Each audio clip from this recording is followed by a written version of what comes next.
اعوذ باللہ من الشیطان الرجیم بسم اللہ الرحمن الرحیم۔ قرآن مجید فرقان حمید کی صورت یونس کی تکمیل کے بعد آگے صورت ہے صورت ہود، اور یہ قرآن پاک کی 114 صورتوں میں سے 11ویں صورت ہے۔ 11واں پارہ ختم ہو رہا ہے اور 11ویں صورت شروع ہو رہی ہے۔ یہ صورت مکہ المکرمہ میں ہجرت سے کچھ عرصہ پہلے حضور علیہ الصلوۃ والسلام پر نازل ہوئی، اس لیے اس صورت کا شمار قرآن پاک کی مکی صورتوں میں ہوتا ہے۔ اس کی 123 آیات بینات ہیں اور اس کے 10 رکوع ہیں۔ حروف مقطعات سے اس صورت کا آغاز ہوتا ہے۔ اس صورت کے بارے میں حدیث پاک میں آتا ہے، نبی کریم علیہ الصلوۃ والسلام کی بارگاہ میں ایک مرتبہ حضرت سیدنا ابو بکر صدیق رضی اللہ تعالی عنہ حاضر ہوئے تو نبی کریم علیہ الصلوۃ والسلام پر بڑھاپے کے آثار جناب صدیق اکبر نے دیکھے تو عرض کی، یا رسول اللہ آپ بوڑھے ہو گئے ہیں، آپ عالم ذوف میں چلے گئے ہیں۔ تو آگے سے نبی کریم علیہ السلام نے فرمایا، مجھے سورت ہود نے، سورت واقعہ نے، سورت مرسلات نے، سورت اما یتساءلون نے اور سورت اذا الشمس کورت نے بوڑھا کر دیا ہے۔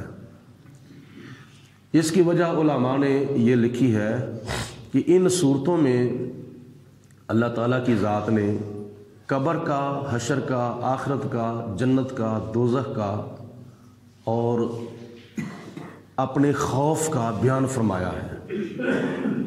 تو جو بندہ ان چیزوں کے بارے میں فکر کرتا رہتا ہے تو یعنی ایسے سمجھو کہ جیسے بندہ کسی ٹینشن کا شکار ہو جاتا ہے تو اس کے اوپر پھر بڑھاپا جو ہے وہ جلدی طاری ہو جاتا ہے۔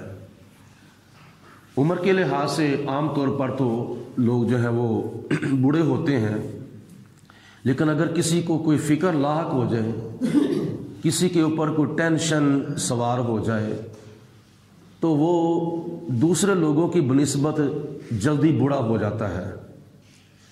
تو دنیا کی ٹینشنیں ایسی ہیں کہ بندے کو کمزور بھی کر دیتی ہیں، بندے کو بوڑھا بھی کر دیتی ہیں، یا بندے کی کمر ٹیڑھی بھی کر دیتی ہیں، کوئی بھی بیماری لگ جاتی ہے۔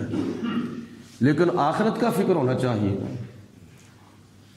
جہنم کا فکر ہونا چاہیے، جنت کا فکر ہونا چاہیے کہ میں نے جہنم سے بچنا ہے اور جنت میں جانا ہے، اور میں نے قبر میں بھی جانا ہے، وہاں بھی حساب و کتاب ہوگا، حشر میں بھی جانا ہے، وہاں بھی حساب و کتاب ہوگا۔ تو اگر آخرت کی ٹینشن اور آخرت کی فکر بندے کے اوپر سوار ہو جائے تو یہ بھی اللہ تعالیٰ کی طرف سے ایک انعام ہے اور خدا کی طرف سے ایک توفیق ہے۔ تو آخرت کی ٹینشنوں کی وجہ سے بندہ بوڑھا ہو جائے تو اس میں کوئی حیرت والی بات نہیں ہے۔ اب صورت ہود کو صورت ہود کیوں کہا جاتا ہے؟ اس لیے کہ حضرت ہود علیہ الصلوۃ والسلام بھی اللہ تعالیٰ کے ایک جلیل القدر پیغمبر اور جلیل القدر نبی ہیں، جو کہ قوم عاد کی طرف اللہ کے نبی اور رسول بن کر تشریف لائے تھے۔ ویسے اور نبیوں کا بھی ذکر اللہ تعالیٰ نے اس صورت کے اندر کیا ہے، حضرت صالح علیہ السلام کا، حضرت لوط علیہ السلام کا، حضرت موسیٰ علیہ السلام کا، لیکن بالخصوص اللہ پاک کی ذات بابرکات نے اس صورت کے اندر آیت نمبر 50 سے لے کر آیت نمبر 60 تک حضرت ہود علیہ الصلوۃ والسلام اور ان کی قوم عاد کا ذکر کیا ہے۔ اس وجہ سے اس صورت کو صورت ہود کہا جاتا ہے، یعنی اللہ کے ایک نبی کے نام پر اس صورت کو نازل کیا گیا ہے۔ اب اس کی چند ابتدائی آیات بینات کا ترجمہ اور خلاصہ سماعت فرمائیں۔ بسم اللہ الرحمن الرحیم، اللہ کے نام سے شروع جو بڑا مہربان نہایت رحم کرنے والا ہے۔ الف لام را، یہ حروف مقطعات ہیں جن کا معنی، مفہوم اور حقیقت کو اللہ تعالیٰ کی ذات ہی ذاتی طور پر جانتی ہے، اور یا اللہ تعالیٰ کی عطا سے میرے تیرے پیارے آقا مولا جناب حضرت محمد مصطفیٰ صلی اللہ علیہ وسلم جانتے ہیں۔ جبریل علیہ السلام یہ وحی کے طور پر یہ حروف مقطعات لانے والے ہیں، تو وہ کہتے ہیں کہ اے اللہ کے پیارے رسول، میں لانے والا ہوں، مجھے بھی تو ان کا پتہ نہیں، آپ کو کیسے پتہ چل گیا؟ تو حضور علیہ السلام فرماتے ہیں کہ اللہ محب ہے، میں محبوب ہوں، اللہ طالب ہے، میں مطلوب ہوں۔ تو محب و محبوب کے درمیان کچھ ایسے اشارے بھی ہوتے ہیں کہ درمیان میں قاصد کو بھی پتہ نہیں ہوتا۔ تو یہ لوح قرآنی میں سے چند حروف ہیں۔ کتابن، یہ اللہ تعالیٰ کی طرف سے نازل کردہ آسمانی ایک کتاب یعنی قرآن پاک ہے۔ احکمت، جو حکمت سے بھری ہوئی ہیں، آیات ہو، اس کی آیتیں، قرآن پاک کی آیات بینات 6666 آیتیں جو ہیں وہ حکمتوں سے بھری ہوئی ہیں۔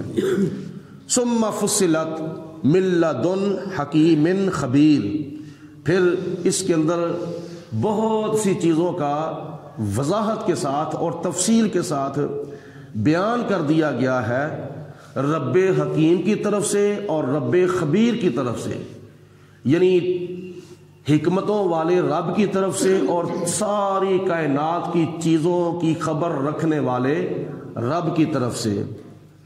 اللہ تعبدوا الا اللہ، یہ کہ تم کسی کی بھی عبادت نہ کرو، کسی کی بھی تم بندگی نہ کرو، الا اللہ، سوائے اللہ کے، یعنی اللہ کے سوا کسی کی بندگی نہ کرو۔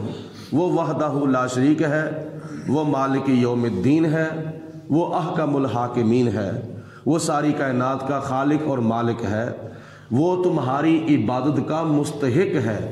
تو اس لیے یہ اللہ تعالیٰ کا حق کسی بت کو نہیں دینا چاہیے، اللہ تعالیٰ کا حق کسی جھوٹے خدا کو نہیں دینا چاہیے۔ اننی لکم منہ نذیر، اور اللہ تعالیٰ نے اپنے محبوب علیہ السلام کو فرمایا کہ میرے محبوب تم فرما دو، بے شک میں تمہارے سامنے اللہ کی طرف سے ڈر سنانے والا بھی ہوں، و بشیر، اور خوشخبری دینے والا بھی ہوں، یعنی جہنم کے عذاب سے تمہیں ڈرانے والا ہوں اور جنت کی تمہیں خوشخبریاں دینے والا ہوں۔ جو کوئی برے اعمال کرے گا وہ جہنم میں جائے گا، اور جو کوئی نیک اعمال کرے گا وہ خدا تعالیٰ کی جنت میں جائے گا۔ وَأَنِ اسْتَغْفِرُوا رَبَّكُمْ، تو جہنم سے بچنے کے لیے اور جنت میں جانے کے لیے اللہ سے معافی مانگو۔ وَأَنِ اسْتَغْفِرُوا رَبَّكُمْ، اپنے رب سے معافی مانگو، توبہ کرو۔ ثُمَّ تُوبُوا إِلَيْهِ، پھر اس کی طرف تم توبہ کرو۔ ایک توبہ ہے اور ایک استغفار ہے۔ استغفار کا معنی ہے یا اللہ مجھے معاف کر دے، یا اللہ مجھے معافی دے دے، اور توبہ کا معنی ہے اللہ کی طرف رجوع کرنا، یا اللہ جو کچھ پیچھے ہو چکا ہے مجھے معاف کر دے، اس کا نام ہے استغفار۔ اور یا اللہ آئندہ میں نہیں تیرے ناپسندیدہ عمل کرتا، جو تجھے ناپسند عمل ہے یا اللہ میں وہ نہیں کبھی کروں گا، اس کا نام ہے توبہ، یعنی پچھلے گناہ بخشوانا اور آئندہ نہ کرنے کا اللہ کی بارگاہ میں عہد کرنا، اس کا نام ہے توبہ اور استغفار۔ تو ہمیں توبہ بھی کرنی چاہیے، استغفار بھی کرنی چاہیے۔ نبی کریم علیہ السلام فرماتے ہیں میں روزانہ 70 مرتبہ اللہ کی بارگاہ میں توبہ کرتا ہوں۔ تو وہ تو معصوم ہیں، وہ تو گناہوں سے پاک ہیں، ان سے تو کسی گناہ کا امکان بھی نہیں ہے، تو اس کے باوجود وہ توبہ کریں۔ تو ہم گناہوں کے پتلے اتنے ہم توبہ سے بے نیاز ہو چکے ہیں کہ جیسے ہم بڑے پاک صاف ہیں، ہم تو قدم قدم پہ گناہ کرتے ہیں۔ سانس سانس کے ساتھ ہم گناہ کرتے ہیں تو ہمیں اپنے گناہوں کی بنسبت زیادہ سے زیادہ توبہ بھی کرنی چاہیے اور استغفار بھی کرنی چاہیے۔ یمتعکم متاعا حسنا، وہ تمہیں نفع دے گا اور بہت اچھا نفع دے گا، فائدہ دے گا، بہت اچھا فائدہ دے گا، الی اجل مسمن، ایک مقررہ مدت تک۔ یعنی اگر تم توبہ کرو گے، استغفار کرو گے تو خدا تعالیٰ تمہیں دنیا کے اندر بھی فائدہ عطا فرمائے گا اور آخرت کے اندر بھی تمہیں فضیلت عطا فرمائے گا۔ وَيُؤْتِي كُلَّ ذِي فَضْلٍ فَضْلَهُ، اور جو کوئی ہر زیادہ سے زیادہ نیکی کرتا ہے اللہ پاک اس کو زیادہ سے زیادہ فضل اور فضیلت سے سرفراز فرمائے گا۔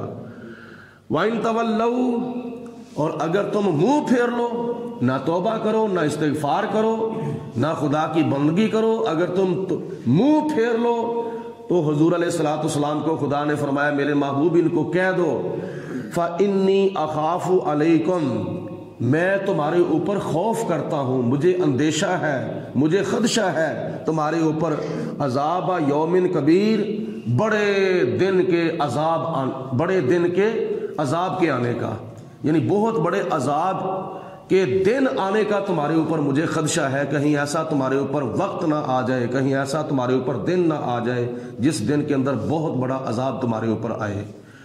تو آگے اللہ تعالیٰ فرماتا ہے الی اللہ مرجعکم، تم سب لوگوں کو اللہ کی طرف لوٹنا ہے، مرنے کے بعد قبر میں جانا ہے، اور قبر کی زندگی گزارنے کے بعد جب قیامت ہوگی تو پھر خدا تعالیٰ تمہیں زندہ کر کے اٹھائے گا اور پھر تم نے خدا کی بارگاہ میں حاضر ہونا ہے حساب و کتاب کے لیے۔ وَهُوَ عَلَىٰ كُلِّ شَيْءٍ قَدِيرٌ، اور وہ ہر چیز پر قادر ہے، ہر اپنی چاہت پر قدرت رکھنے والا ہے۔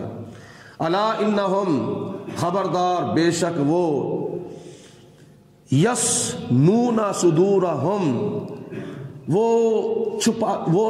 دورہ کرتے ہیں اپنے سینوں کو، یعنی اپنے سینوں کو وہ دورہ کرتے ہیں، لیستخفوا منہ، تاکہ ان کے سینوں میں، ان کے دلوں کے اندر جو کچھ ہے وہ چھپائیں۔